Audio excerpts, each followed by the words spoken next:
Have you ever felt anxious or uncertain about an unknown outcome in the future? Or seen a problem that you had some compassion over and you wanted to see something good happen there, but you just didn't know if it was possible or how to even help or how to do anything? It just seemed hopeless. Maybe you felt like that this week as you've watched the elections go through and the results starting to come in and just seeing people's fear and anxiety. And wanting to be able to help.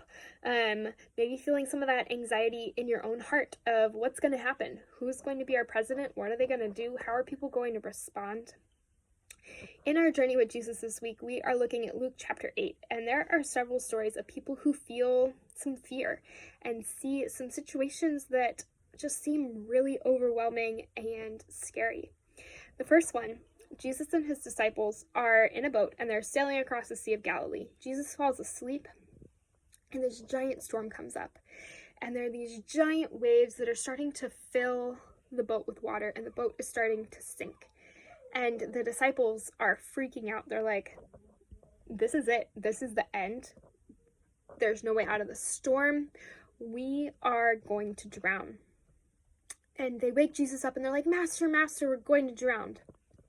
And Jesus, not afraid, not freaked out, not panicking, just stands up, says, be still, and the storm subsides.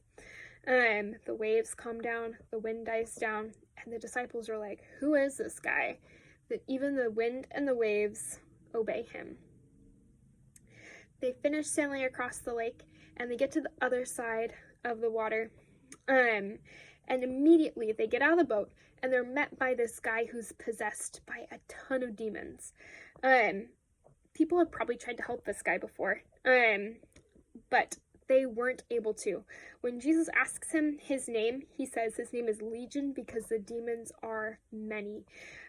People have tried to chain this guy up and keep him kind of further away, locked up away from the community, but he's broken all the chains and continued to come and wander around the people.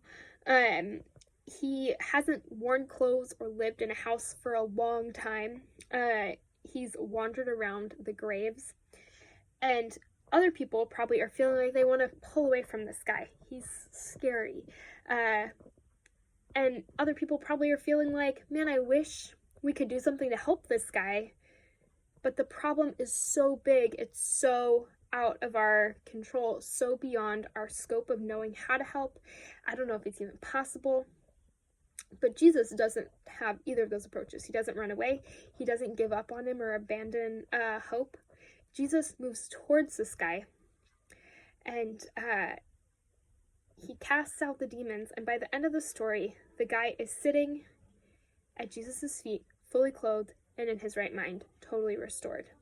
What seemed impossible became possible when Jesus stepped in. As you're looking at this week, maybe you're feeling like there's a chaotic storm brewing. Jesus has not forgotten you there. He's not forgotten us there. He is with us, and he has power over the wind and the waves, authority over all creation, and he is able to take chaos and bring peace through the chaos. Maybe you're feeling like the people who were seeing this guy, and there's just this problem that seems too many to count. You don't know if it's even possible. The problem runs so deep, and you desire for something good to happen, but you just don't know if it's possible. Jesus is powerful and able to bring healing even to the most broken situations. And so we don't have to be a people who give up hope that things can get better because our God is so powerful. So I hope these things give you a little bit of confidence as we finish out this election week and as we see what next week brings. And I hope they give you some good news to share with a friend or a family member. And I'm excited to keep journeying with Jesus with you guys. I think he's got a lot of good stuff, and I'm excited to see how he uses each and every one of you to be part of his kingdom coming in our world. Thanks, guys. See you next time.